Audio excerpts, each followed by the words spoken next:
안녕하세요, 여러분. 참 안타까운 목요일입니다. 자, 오늘은 코스피와 코스닥이 하락으로 마감을 했습니다. 코스피는 마이너스 0.82% 하락으로 마감을 하였고, 코스닥은 마이너스 0.80% 하락으로 마감이 되었습니다. 전날 미국과 유럽 증시는 모두 상승으로 마감이 되었습니다. 보시면은 다우와 나스닥 같은 경우에는 장 초반부터서 상당히 좋은 모습을 보였고, 유럽 증시도 모두 1% 이상 상승으로 마무리가 되었습니다. 자, 그리고 오늘은 상하이 종합지수가 무려 4.50% 급락이 나왔습니다. 이렇게 상하이 종합지수가 급락이 나온 이유는 뭘까요? 상하이 종합지수가 급락이 나온 이유는 중화권에서 2분기 경제 성장률을 발표했습니다. 경제 성장률 평균 6%대인 중화권에서 이번에 경제 성장률이 반토막이 나오면서 지금 전 세계 증시가 모두 하락을 하고 있습니다. 그런데 생각했던 것보다 한국의 코스피와 코스닥은 나쁘지 않았습니다. 오늘 같은 경우에도 매매를 했는데 어제보다 수익금도 더 크게 나왔고 매매할 수 있는 종목들이 몇 종목 있었습니다. 하지만 내일은 미국의 선물 옵션 동시 만기일입니다. 오늘 장은 그럭저럭 잘 넘겼다고 해도 오늘 만약에 미국 증시가 급락이 나오거나 미국의 야간 선물이 급락을 하면 오늘처럼 또 한번 한국 증시가 하락을 할 수 있는데, 자, 과연 금요일 한국 증시는 어떻게 될까요? 또 한번 블랙 프라이데이가 열리면서 한국 증시 또 하락으로 마감을 할까요? 아니면은 연준의 경기 부양책 기대감에 또 한번 한국 증시는 반등이 나올까요? 오늘 이 시간에 한번 알아보도록 하죠. 자, 지금 시각이 4시 25분입니다. 시간에 다닐까 유럽장, 미국장, 그리고 야간 선물도 다 끝나지 않았습니다. 그래서 몇 가지는 배제를 해보고 진행해 보도록 하겠습니다. 자, 그럼 먼저 해외 시황과 국내 시황, 그리고 오늘의 특징주를 한번 살펴보도록 하겠습니다. 자, 그럼 먼저 해외 시황입니다. 자, 먼저 다우지수입니다. 다우는 어제 0.85% 상승으로 마무리가 되었습니다. 자, 장 초반에는 1.61%까지 상승을 하다가 상승폭의 절반 정도를 반납하면서 다우가 마무리가 되었는데, 어제는 또 어떤 뉴스로 다우와 나스닥이 상승으로 마무리를 했을까요? 네, 어제랑 똑같습니다. 바로 코다리 백신 치료제 모더나 뉴스와 JP모건에서 실적을 발표했는데 예상외로 실적이 양호했다. 이 뉴스에 미국의 다우와 나스닥은 또 한번 상승을 했습니다. 자, 어제 나왔던 뉴스죠. 모더나 백신에서 전원 항체 반응이 나왔다. 이 뉴스는 2달 전에 나왔던 뉴스를 복사해서 붙여넣기 한 겁니다. 실험 인원 수도 49명밖에 안 되며 내용이 단 한 글자도 안 틀리고 똑같습니다. 자, 그리고 어제 또 이 이야기가 나왔어요. 미국의 전염병 연구소 소장이죠. 앤서니 파우치 소장이 정말 좋은 소식이다. 이 백신은 충분한 중화 항체를 유도할 수 있다는 게 명확하다라고 어제 뉴스에서 이야기했다는데 아닙니다. 앤서니 파우치가 예전에 얘기했던 거를 다시 인용해서 이야기한 거지 또 다른 이야기가 새로 나온 게 아니에요. 왜냐하면은 앤서니 파우치 같은 경우에는 지금 럼프형에게 미움을 받아서 좌천당한 상황입니다. 그래서 지금까지 백악관에다가 3개월 이상 보고를 못하고 있기 때문에 둘이 사이가 안 좋아요. 그래서 제가 뉴스를 자세히 찾아보니까 5월 26일 날 나왔던 인터뷰를 그대로 복사해서 붙여넣기 한 게 맞아요. 그래서 저는 아까 저런 뉴스를 보고 지금 주식 투자를 하시는 시장 참여자들이 바보도 아니고 지난번 기사를 보고 똑같은 기사를 쓴 건데 저런 거에 당할까? 이런 생각을 했는데 전 세계 시장 참여자들이 그냥 바보네요. 이런 똑같은 기사에 똑같이 전 세계 증시가 이렇게 급등을 했습니다. 미국뿐만이 아니라 유럽 증시도 급등을 했는데 유럽도 경기 부양책이 또 나올 수 있다라는 기대감도 나오고 있고 연준에서 아마 7월 말에 또 다른 경기 부양책이 나오지 않을까 이런 생각에 세계 증시가 지금 또 상승을 하고 있습니다. 자, 그리고 나스닥도 어제 결국 또 상승으로 마무리가 되었는데, 자, 언택트 관련주 아마존 같은 경우에는 어제 하락으로 마감이 되었습니다. 마이너스 2.44. 그리고 페이스북 역시 음봉으로 마감이 됐고 종가는 플러스 0.23%. 상승했습니다. 알파벳은 구글이죠. 구글 같은 경우에도 플러스는 아니지만 마이너스 0.16으로 마무리가 됐고, 넷플릭스는 마이너스 0.31% 하락으로 마감했습니다. 미국의 언택트 관련주가 하락을 하자. 네, 오늘 한국의 언택트 관련주들도 박살이 났습니다. 카카오 같은 경우에는 4.59% 하락을 했고, 네이버 같은 경우에도 오늘 4.71% 하락으로 마감이 되었습니다. 자, 여기 보시면은 지금 최고점을 찍은 다음에 5일 동안 조정이 왔는데, 지난번에도 이렇게 일주일 정도 조정을 준 다음에 올랐으니까 지금 이 자리에서 한번 매수해볼까? 이런 생각을 하시는 분들도 있을 거 아니에요. 지금 보시면은 뭐 11선이라던가 5일선 뭐 위에 있으니까 여기 차트로 자리가 좋은데 하면서 지금 고민하신 분도 있겠지만, 일단은 지금 실적 발표 기간입니다. 실적 발표 기간. 실적이 나온 다음에 나중에 매수해도 상관이 없어요. 왜?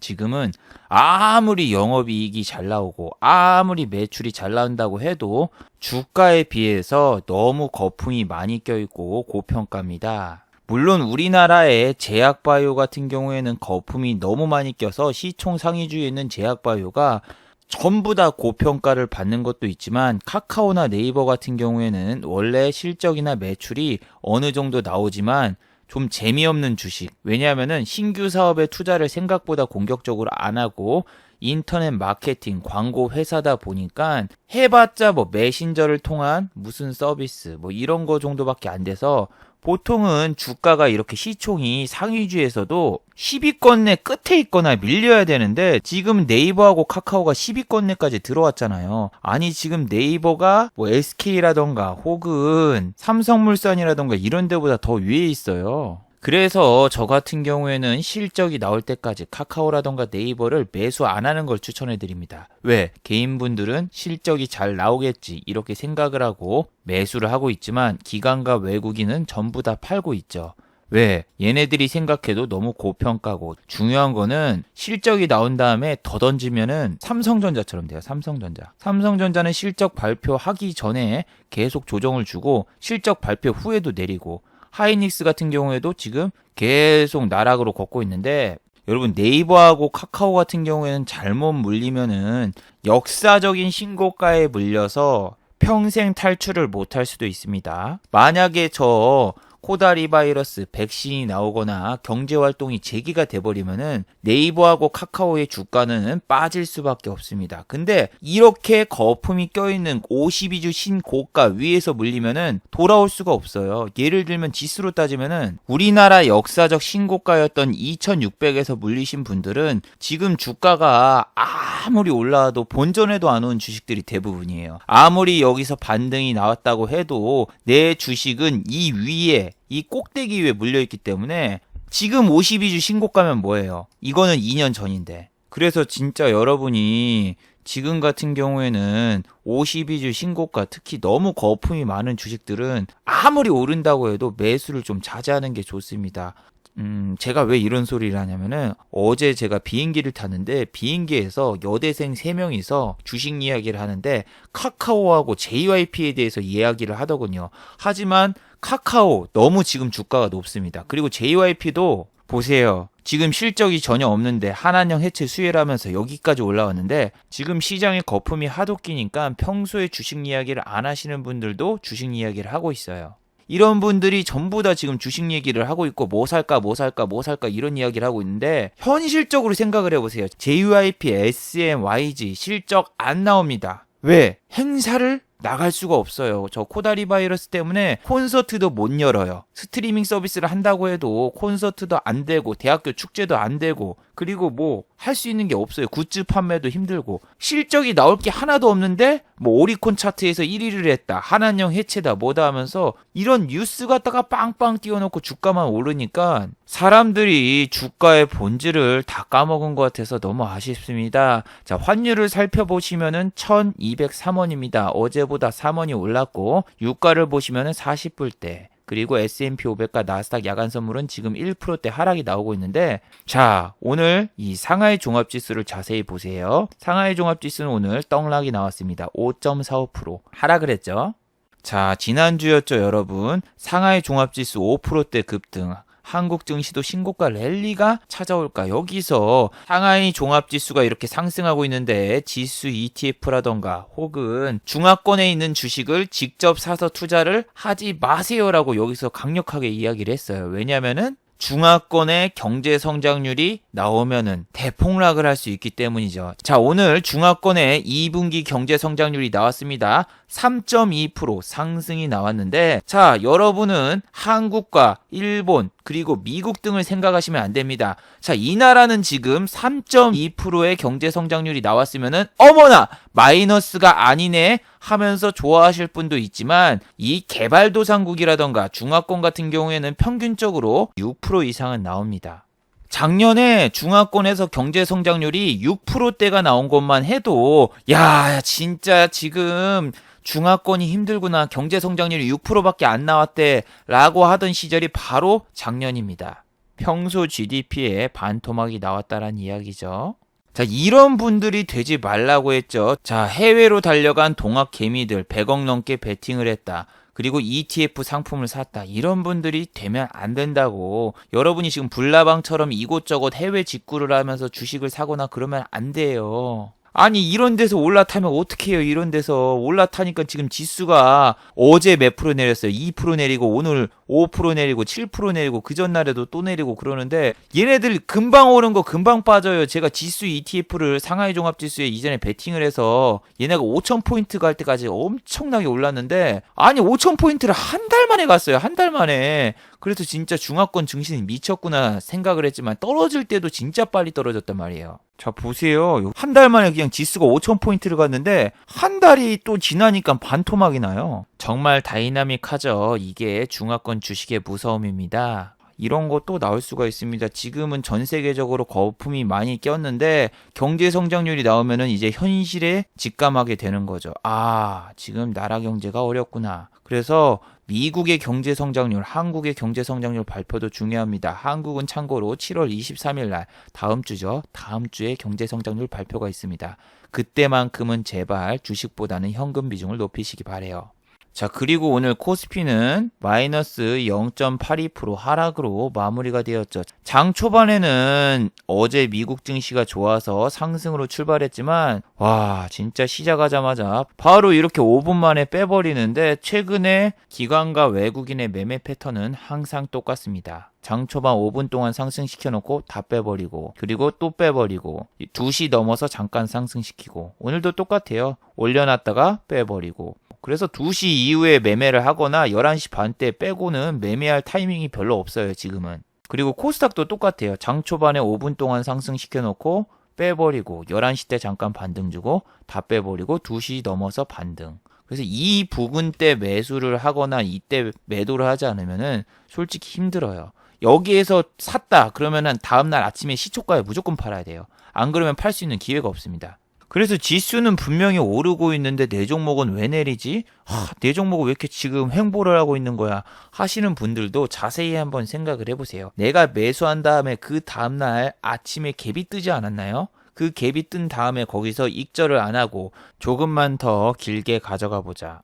혹시 그런 생각을 가지시지 않았나요? 그리고 분명히 수익 구간이 1%라도 나온 적이 없었나요? 최근에 개인 투자자분들이 장막판에 사면은 아침에 추익 실현을 안 하면은 이렇게 외국인과 기관이 던져버리는데, 자, 어제 같은 경우에는 외국인과 기관의 동반 양매수가 들어왔었습니다. 그런데 오늘을 보시면은 동반 양매도죠. 지금 너무나 단순해요. 외국인 기관들은 단타입니다. 어제 샀던 물량보다 더 팔고, 하루 샀다가 또 팔고. 여러분도 외국인과 기관이랑 똑같이 하면 돼요. 얘네가 살 때 같이 사고 얘네가 팔 때 같이 팔고 막 이런 식으로 해야지. 외국인 기관이 이렇게 팔고 있는데 나는 강성 투자자, 나는 강성 개미다 하면서 여러분이 지수가 빠진다고 무리해서 이렇게 매수할 필요는 없습니다. 그리고 오늘 같은 경우에는 지수가 아침에 올랐다가 빠지는데 지금 미국의 야간 선물이 빠지면서 국내 증시도 같이 빠졌습니다. 그런데 지금 미국의 야간 선물이 빠진 이유가 아까 말씀드린 중화권의 경제 지표가 나와서입니다. 그러면은 오늘 또 미국에서는 어떤 호재 뉴스를 가져와 볼까? 한번 잘 지켜봐야 되겠죠. 미국은 옵션 만기인데 상방과 하방의 힘싸움이 엄청나면서 쫙 끌어올리거나 쫙 내리거나 둘 중 하나보다는 어느 정도 선만 지켜놓고 거기를 종가까지 유지하려는 그런 속셈학원 같은 속셈이 많습니다. 그래서 미국 증시가 보시면은 요날 올랐다가 그 다음날 빼버리고 또 올랐다가 올라가려니까 빼버리고 오늘 또 빠지면은 다시 여기에 키 맞추기가 됩니다.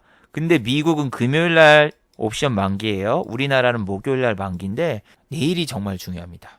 자, 그리고 미국의 사기꾼 주식 모더나를 한번 보세요. 16%까지 시가부터 띄워놓고 종가는 플러스 6.90% 상승으로 마감을 했는데 지난번과 똑같아요. 찌라시 띄우고 빼고 이번에도 찌라시 띄우고 아마 또 빼겠죠. 자, 그러면은 모더나 관련 주식인 파미셀은 어떻게 됐을까요? 자, 파미셀은 오늘 시초가 붙어서 엄청났죠. 종가 기준으로는 마이너스 9.2% 하락으로 마감을 했고 장 초반에 마이너스 11.32까지 빠졌습니다. 이 파미셀은 절대 상한가 따라잡기를 하면 안 되는 주식. 모더나 뉴스가 뜨면은 윗꼬리 달고 내려오거나 상한가를 보내도 다음날 다 빼버리거나 상따의 의미가 없어지는 주식이 바로 파미셀입니다.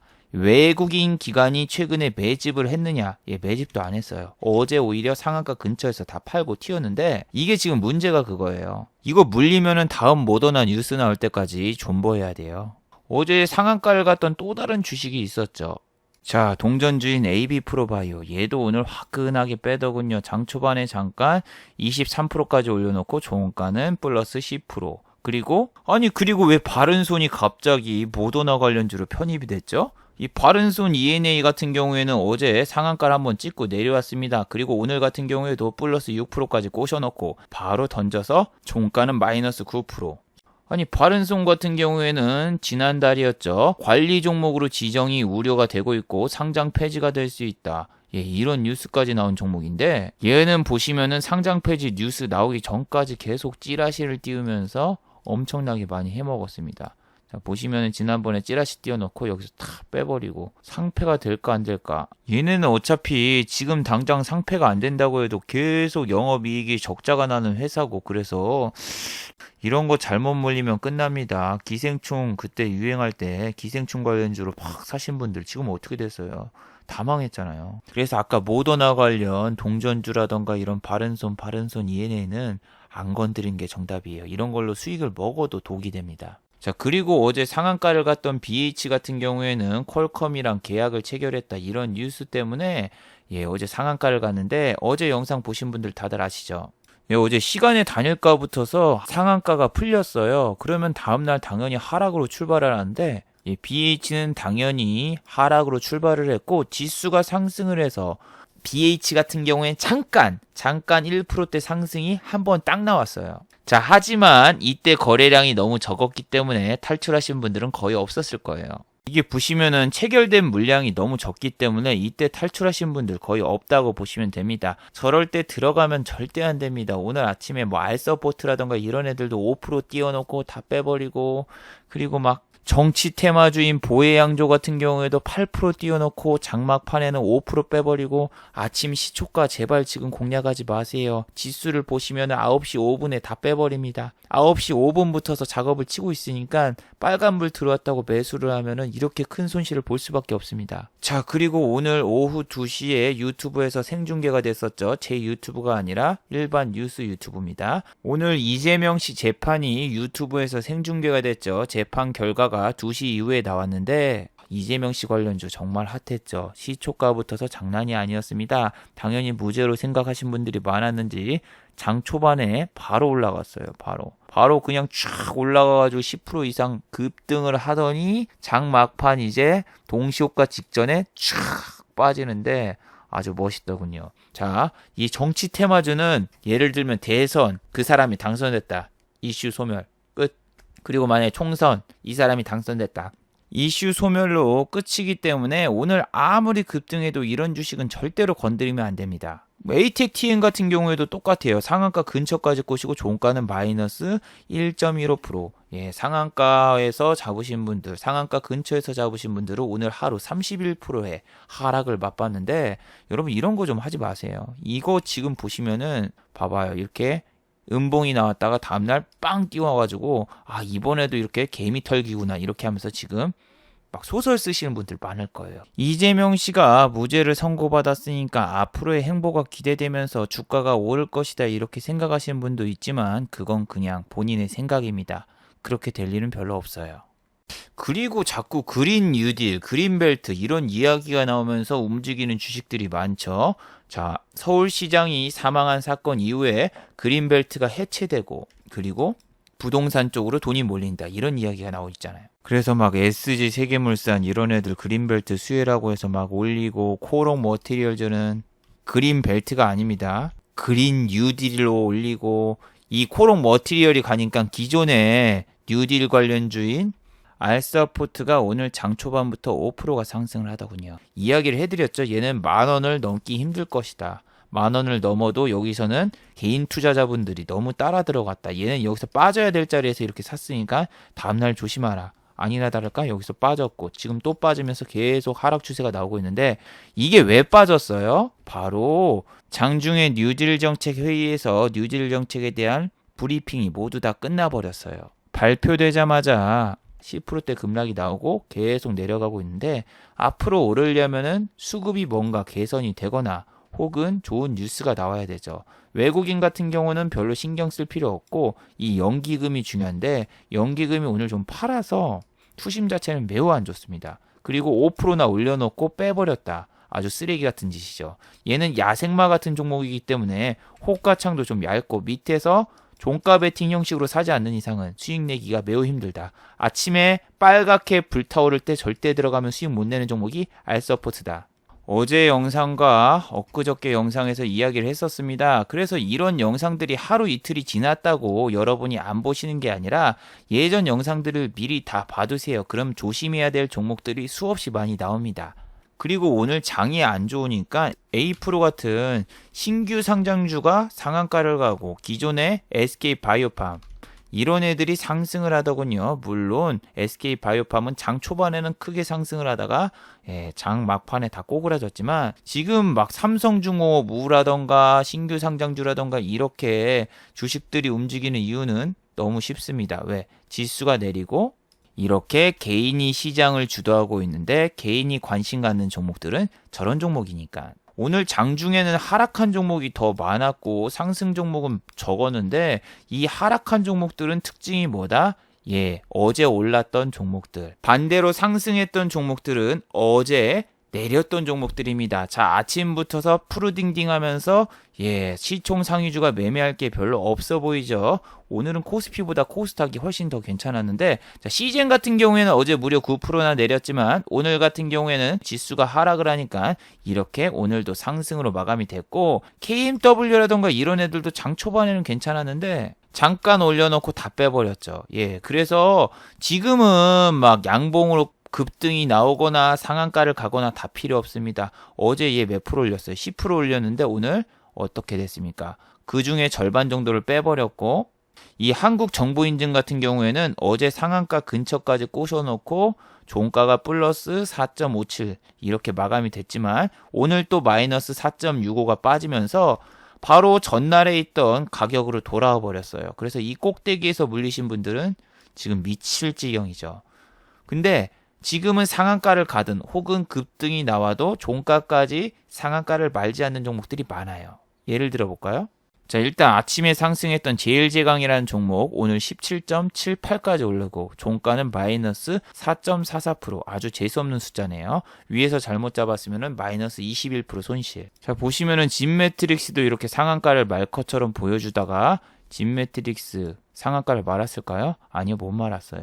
그리고 시간에 보시면은 상한가를 말았어요. 근데 얘는 양봉이 탁 나오고 상한가 이렇게 막 급등 나온 날 그 다음날 바로 뺍니다. 그래서 지금 여기서 상한가 말았다 좋아할 필요 없어요. 내일 잠깐 띄워놓고 빼버립니다. 오늘 신일제약처럼 시간에서 장난친 종목들 조심해야 돼요. 시간에서 얘 거의 7% 가까이 올려놨었거든요. 그래서 장 초반부터도 15%까지 오르던데 무섭더군요. 보세요. 시간에 붙어서 매수 대기 물량이 장난이 아니죠. 하지만 어제 신일제약 이야기했습니다. 빨갛게 물들었을 때 얘 들어가면 100% 물린다고. 얘 2만원대까지 꼬시고 그랬는데 그거는 모더나라던가 이런 바이러스 관련 백신 관련주에 지금 수급이 집중되면서 올랐는데 어제 모더나의 주가도 내렸고 오늘 오를 필요가 별로 없던 그런 상황이었습니다. 그래서 어차피 이거 저점 낮추면서 더 뺄 가능성이 높아요. 이렇게 고점 만들어 놓고 저점까지 내렸다가 올리는 척 했다가 다시 이렇게 찌질찌질거리면서 요런 식으로 갈 가능성이 높습니다. 얘는 조정 주면은 기본 한 2, 3주 주는데 여기서 고가 패턴으로 유지하기보다는 내일 금요일이니까 또 19,000원대 한번 찌질찌질거리면서 꼬시다가 빼고 이런 식으로 움직일 가능성도 머릿속에 생각해 두세요. 자, 그리고 저는 어제 영상에서도 이야기를 해드렸지만 최근에 장이 너무 급등하고 저도 지금 매매 중독에 걸렸습니다. 보시면은 이번 달은 거의 쉬지 않고 매매를 했고 투자금이 지금 막 1,000만원, 500만원 그런 금액도 아니에요. 지금 억 단위로 매매를 하기 때문에 수익금 역시 상당히 큰 편이죠. 하루에도 막 1,000만원, 1,500만원을 찍은 적이 벌써 일주일에 2번이나 됩니다. 그만큼 시장이 미쳤습니다. 그래서 저 같은 경우에도 돈을 빼야 되는데 돈을 못 빼고 있어요. 오늘 같은 경우에도 200만원이 약간 넘게 수익이 생겼는데 이제 지금 2,800만원 정도 수익이잖아요. 내일 3,000만원 찍으려고 또 매매를 할지 모르겠습니다. 매매를 멈춰야 되는데 자꾸 매매를 멈출 수가 없어요. 왜 멈추지 못하고 이러고 있느냐? 바로 이 이유 때문이죠. 자, 저는 지수가 내릴 때 강합니다. 무슨 이야기냐면은 지수가 내릴 걸 예측하고 하방 베팅할 종목을 사서 미리 선침해를 해놓고 그 다음날 지수가 내리면은 아침에 갭이 뜨면 팔아버립니다. 이런 전략을 쓰고 있는데 지난주도 그렇고 이번 주도 그렇고 순간적으로 한번 확 빠지는 날이 있었죠. 그런 날에 아주 잘 매매를 했고 오늘 같은 경우도 보시면은 자, 어제처럼 지수가 빨갛게 물들었을 때는 20만원밖에 수익이 안 났고 지수가 오늘처럼 푸르 딩딩할 때는 200만원의 수익, 10배의 수익이 났습니다. 그리고 이번 주 미국 증시가 지난번에 급락을 했을 때는 1000, 그리고 미국 증시가 또 떡락했을 때는 1500. 이래서 저는 지수가 내릴 때 상당히 잘 싸우는데 장이 안 좋아도 매매할 수 있는 종목들이 자꾸 보여서 저도 새우깡처럼 자꾸 주식에 손이 가는 것 같습니다. 오늘 DPC 같은 경우도 자꾸 빠지니까 종가에 오르고 막 그러잖아요. 사두면은 종가에 올리고 막 이런 것도 보이고 저런 것도 보이고 그러니까 자꾸 매매를 하게 되는 것 같고 매매를 계속하다 보니까 수익금조차 지금 출금을 전혀 못하고 있습니다. 이게 지금 전부 현금으로 매매를 해서 그래요. 신용을 썼을 경우에는 그나마 수익금도 어느 정도 출금이 가능한데 이것 때문에 지금 수익금을 전혀 인출을 못하고 있습니다. 자, 신용을 쓸 경우에는 예수금의 절반 정도만 사용하거나 원금 훼손을 안 시키기 때문에 내가 만약에 수익금이 100만원, 200만원 수익금이 났다. 그럼 그 다음날 출금이 가능합니다. 왜? 원금 훼손을 그만큼 안 시켰기 때문에. 하지만 내가 한 1억이 넘는 돈을 직접 현금으로 했다. 그러면은 그 다음날 돈을 100원도 못 뽑습니다. 그래서 저 같은 경우에는 진짜 현금으로 매매를 하고 있기 때문에 돈을 못 뽑아요. 물론 오늘 같은 경우에는 이렇게 100만원 정도는 뽑아지더군요. 지난번에 매수하고 체결이 하나 안 된 게 있는데 그 물량이 약 100만원 정도여서 100만원 정도는 이렇게 출금이 되는데 문제는 나머지 돈이죠. 오늘도 매매를 안 했어야지 다음 주에 이번 주 금요일 날 돈을 뺄 수 있는데 오늘도 매매를 해버렸습니다. 근데 오늘은 좀 달랐어요. 아침에 장이 내리길래 저는 바로 피부과로 달려가서 이 모더나가 아닙니다. JW 중해제약 코스닥에 상장되어 있는 주식이죠. 그 회사의 탈모 치료제인 모나드를 샀습니다. 제가 최근에 탈모약을 먹어야 되는데도 불구하고 지속적인 매매로 인해서 시간이 없어서 피부과를 가지 못했고 처방전이 없어서 약을 살 수가 없었습니다. 그래서 탈모가 너무나 많이 진행되고 있었고 오늘은 도저히 안 돼서 결국에는 이 탈모약을 3개를 사왔는데 여러분 저게 10만원이 넘기 때문에 상당히 비쌉니다. 그래서 탈모인과 일반인들은 월급 차이가 상당하죠. 왜? 월급 차이가 날 수밖에 없는 거는 저 프로페시아라던가 저런 탈모약 때문에 일반인들과 탈모인은 약 한 300에서 400 정도 월급 차이가 납니다. 그래서 여러분도 어릴 때 탈모가 생기지 않게 머리를 잘 관리하세요. 일단 오늘은 제 눈에 들어오는 종목은 별로 없었습니다. 저는 정치 테마주나 이런 걸 잘 안 건드리는데 아침부터서 뭐 진양화학, 진양산업, 뭐 오세훈 씨 관련주가 막 급등을 하더군요.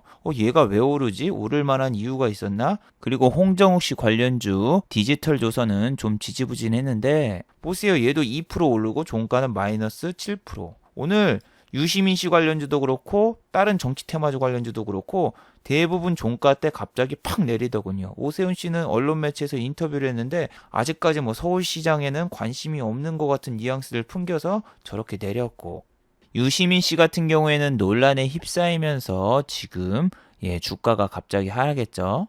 유시민 씨 딸 이제 논란에 갑자기 오늘 뭐 보혜양조라던가 이런 애들이 급락을 해가지고 이 서울시장에서 좀 악영향을 줄 수 있는 그런 뉴스라서 보혜양조와 진양화학은 내렸고, 오히려 디지털 조선 홍정욱 씨 관련주는 오늘 장중에 급등을 했습니다.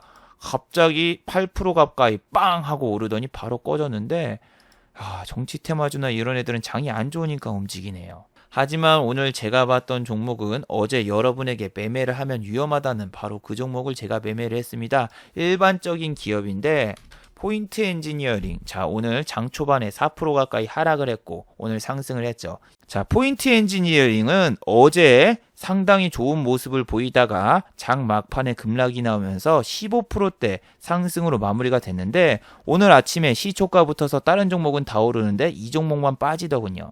자, 보시면은 장 초반에 마이너스 4%대까지 하락하고 종가는 플러스 0.80% 상승으로 마감됐는데 보시면 여기입니다. 아침에 시작하자마자 마이너스 3%대 4%대 급락이 나오는데 여기가 지금 보시면 얼마죠? 3,630원입니다. 3,600원을 강력하게 지지해줬으니까 이걸 사신 분들이 있을 겁니다. 근데 3,600원을 제가 지지했어요. 이 종목 지금 보시면 호가창이 되게 두껍잖아요. 하지만 좀 이따 보세요. 호가창이 너무 얇아요. 자, 장 초반이 지나고 오후장 되니까 지금 호가창이 어때요? 밑에 100주, 그리고 막 여기 막 106주, 700주 이렇게밖에 없고 위에 호가창은 엄청나게 두껍죠. 이 종목을 만약에 억 단위로 주식을 가지고 있다면 던질 수 있을까요? 없을까요? 못 던집니다. 자, 제가 이 종목을 3,600원대 이런 데서 막 노리고 있었는데 이런 차트 매매를 하시는 분들이 많을 거예요. 검색식을 쓰고 여러분이 좋아하는 이런 자리 있잖아요. 볼린저에서 여기 자리에서 사면은 반등이 나온다. 이 반등이 나온다 해서 이 밑에다가 걸어놓고 있으신 분들이 많아요.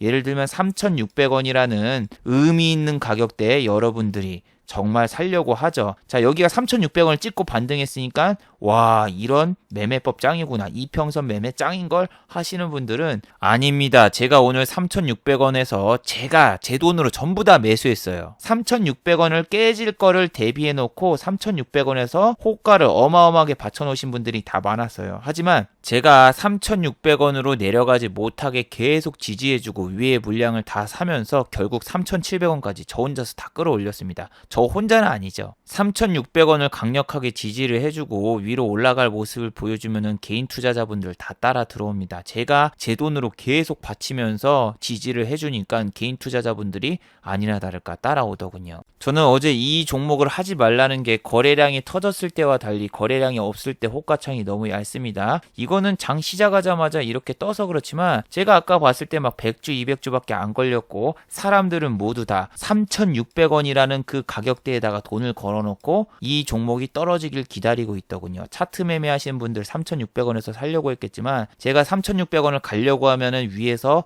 물량을 사고 가려고 하면 위에서 사고 위에서 사고 해서 저분들을 못 참게 만들었어요. 이게 그렇게 호가창이 크거나 막 물량이 많이 있는 종목이 아니에요. 여기 만주가 걸려있다고 해봤자 3천만 원대, 그리고 여기에 막 10만 주가 걸렸다고 해봤자 3억입니다. 근데 저 같은 경우에는 미수까지 다 땡기면 한 5억까지 매수가 가능하거든요. 그래서 이 투심을 불러 일으키면 됩니다. 밑에서 3,600원 위에서 내가 계속 사. 3,600원이 아니라 3,610원, 3,620원, 3,630원 계속 매물대를 다 뚫어버렸어요. 그러니까 위에서 걸어놓은 애들 거를 조금씩 있는 걸 제가 다 샀어요. 자, 보시면은 3,600원 이렇게 막 가려고 하잖아요. 근데 제가 요렇게 3,630원을 뚫어가지고 위로 올리고 누가 또 던지려고 해요. 여기서 던지고 있어. 그러면은 또 던지지 못하게 막 내가 1,000주를 또 사고 계속 위로 올렸어요. 주가를 어떻게든 위로 올려가지고 이 밑으로 못 내려가게 투심을 일으키기 위해서 막 노력을 했습니다. 왜 그렇게 하냐면은 중소형주 같은 경우에는 1억만 있어도 11% 올릴 수 있어요. 티웨이홀딩스 같은 경우에 예전에 보여드렸잖아요. 1억 갖다가 11% 잠깐 팍 올리는 거. 호가가 얇기 때문에. 이 종목도 거래량이 많이 터졌을 때나 그러지 지금처럼 막 체결 강도가 26, 27 이런 상황에서는 오를 수가 없습니다. 체결 강도를 보세요. 29, 27 나중에 10단위로 떨어집니다. 그리고 호가창도 얇고 그래서 사람들이 이 종목을 살려고 만들려면은 주가가 3,600원을 일단 지지를 해주고 계속 위로 올라갈 것처럼만 보여주면은 개인 투자자분들은 따라옵니다. 다른 종목 같은 경우에는 장 초반에 다 상승하고 있었지만 이 종목은 마이너스 4%대까지 내리고 있었고 여러분이 좋아하시는 이 위치 이런데 위치에서 반등이 나오고 있으니까 기관과 외국인이 사는구나 착각을 하실 수 있습니다. 하지만 외국인은 매도 중이었죠. 그래서 저는 초반에는 밑에다가 내려오는 물량을 받아먹고 위에서는 이제 올라가게 만들었어요. 누가 여기에다가 3650에다가 막 1000주 정도 걸어놨다? 그럼 내가 1000주를 사버려요. 봐봐 이렇게 딱 뚫어버리잖아요. 그럼 또 다음 사람이 여기 와서 또 살려고 하고 하면서 주가가 올라가는데 왜 이렇게 하냐면은 이 이평선 매매에 집착하시는 분들은 이평선만 보지 주가의 본질을 못 봅니다. 저기 터치했네? 기관과 외국인이 사는구나. 이렇게 생각하지만 개인 투자자분들이 소형주는 충분히 인위적으로 주가를 올릴 수 있고 이 종목이 호가가 너무 얇아가지고 밑에다가 돈을 막 걸어 놓잖아요? 그럼 사람들이 이거 살려는 매수세가 들어왔네 이렇게 생각을 하지만 제가 걸어 놓으면은 다 속거든요. 다 속고 여러분 상식적으로 생각을 하세요. 이렇게 뭐 유료 강의라던가 차트 보기 뭐 이런 거 해가지고 돈 버는 거 가능할 것 같아요? 이런 거 이평선 매매해가지고 하는 거? 그거 가능하면 대한민국에서는 회사를 다닐 필요가 없죠. 이런 데서 사고 이런 데서 팔고 그런 거 배우면은 누가 돈을 벌겠어요? 누가 회사를 다녀요 힘들게. 그냥 마우스 클릭씩 몇 번 하면 몇백만 원씩 벌 수 있는데 상식적으로 생각해요. 안 돼요. 이거를 배운 사람들을 반대로 이용하면 돈을 벌 수 있잖아요. 유료 강의 진짜 비추를 하는데 이 매매법이나 그런 쓰는 사람들이 뭐 검색식을 쓰든 이평선을 보든 뭘 하든 하면서 이런 데서 들어오고 싶은 자리에서 조금만 투심만 일으키면은 들어오고 그 결과 사람들이 뭉쳐서 결국에는 상승으로 만들어지고 저는 오늘 수익을 냈는데 솔직히 어마어마하게 쫄렸습니다. 왜냐하면은 막 이렇게 3,650원이라던가 이런 데다가 막 1억씩 베팅을 해놨어요. 1억씩 밑에서 사는 걸 깔아놓고 다른 사람들이 뭐 못 던지게 막아놓고 위에서는 또 내가 물량을 체결하면서 위로 올라가는데 주식을 위에서 사면 평단가가 계속 올라가요. 평단가가 계속 올라가가지고 제가 수익을 보기 위해서는 얘는 보합 이상으로 올라와야 됩니다. 주가가. 보합 이상으로 올라가야 되는데 3,700원을 뚫지를 못하고 자꾸 막혀요. 3,700원에서 자꾸 걸림돌이 생기는 거예요. 3,600원 딱 돌파하고 3,700원 제가 뚫으니까 누가 이렇게 딱 던져버리는 거예요. 이렇게 던져버리니까 막 멘탈이 나갑니다. 이게 리스크가 커요. 이렇게 내가 주가를 올릴 수도 있지만 내가 주가를 올린다는 거는 평단가가 너무 올라와 있기 때문에 내 매수가보다 한 2% 3%는 올라가야 돼. 그리고 호가를 제가 촘촘히 걸어놨는데 이게 진짜 체결돼도 문제고 너무 쫄리더군요. 이렇게 호가를 촘촘하게 만들어주잖아요. 그러면은 개인 투자자분들은 다시 매수를 합니다. 이것도 여기다 내가 걸고 여기다 내가 걸고 여기다 내가 걸고 계속 걸어놓으면서 주가를 못 빠지게 막고 이때 누가 여기다 한 3,000주 걸어놓은 것도 제가 체결해서 올리고 일단 이렇게 호가가 얇으면은 사람들이 안 들어오니까 호가창을 탄탄하게 하기 위해서 제가 미수든 뭐든 돈을 다 끌어가지고 밑에다가 다 걸어놔서 촘촘하게 만들어놨어요. 자, 여기에 지금 이렇게 호가가 좀 두꺼워지니까 사람들이 이제 이쪽으로 매수하러 오죠. 저는 3700 위로 무조건 올라와야지 제가 수익을 낼 수 있는데 개인 투자자분들이 이제는 보합까지 와버리면은 흥분해서 따라 들어옵니다. 근데 이 작업을 하기 위해서 여기에다 돈을 걸어놓고 여기에 돈을 걸어놓고 하면서 계속 지금 주가 올리려고 내가 어마어마하게 힘썼는데 자 보세요. 마지막에 여기에다가 그냥 다 걸어버렸어. 그러면은 사람들이 기관과 외국인이 매수하려고 이쪽에다 걸어놨나 보구나 생각하지만 개인 물량일 수도 있습니다. 저처럼 개인 물량. 그럼 개인 투자자분들이 이런 데서 들어온단 말이에요. 그리고 꼭대기에서 물리죠. 자, 운명의 순간입니다. 개인 투자자분들이 아주 멋지게 들어와서 제 물량들을 이렇게 사주시는데 감사할 따름이고 물론 내일 더 갈 수도 있을지도 몰라요.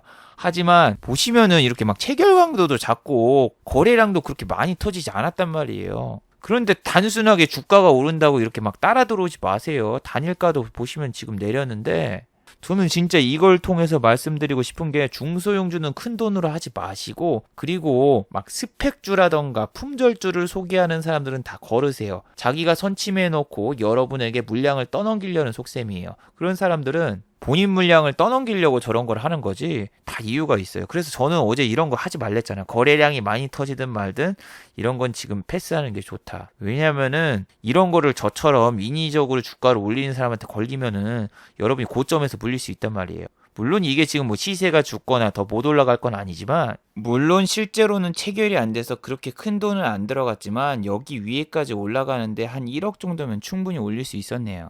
근데 저도 오늘 위기였던 게 뭐냐면은, 만약에 내가 밑에다 호가를 이렇게 촘촘히 다 박아놨어. 근데 여기다가 누가 진짜 던져버리면 어쩌지? 그러니까 저는 이거를 진짜 살 생각이 있는 게 아니라 인위적으로 사람들이 살 사람이 많네? 그러면 올라가겠구나 하면서 이렇게 사러 오시는 분들이 너무 많단 말이에요. 증시가 내리든 말든 개인 투자자분들이 너무 광분해서 차트 매매, 이평선 매매 저런 거 팍 쓰면서 이렇게 들어오니까 꼭다리에서 물리신 분들이 이렇게 해서 생기는 거예요. 그래서 오늘 같은 경우에는 이런 종목으로도 약간의 수익을 봤는데, 정말 너무 힘들었습니다. 이게 막 5억, 6억 막 이렇게 걸어 놓으면은 저거 진짜 체결되면은 미수기 때문에 내가 3일 뒤에 갚아야 되는데 어떡하지? 지금 S&P 500과 나스닥 야간 선물이 이렇게 1%대 하락하고 있잖아요. 그래서 내일 아침에 개파락 나오거나 아니면 이게 종가 기준으로 3,700원 위로 못 올라가면은 나 끝장나는데 어떡하나 이렇게 되게 고민했는데, 다행히 종가까지 들어와서 다행이고, 여러분이 진짜 막 유료 강의 같은 거 들은다고 해서 수익 낼 수 없습니다. 그거 듣고 막 후기들 남기잖아요. 막 개작가하고 그런 거.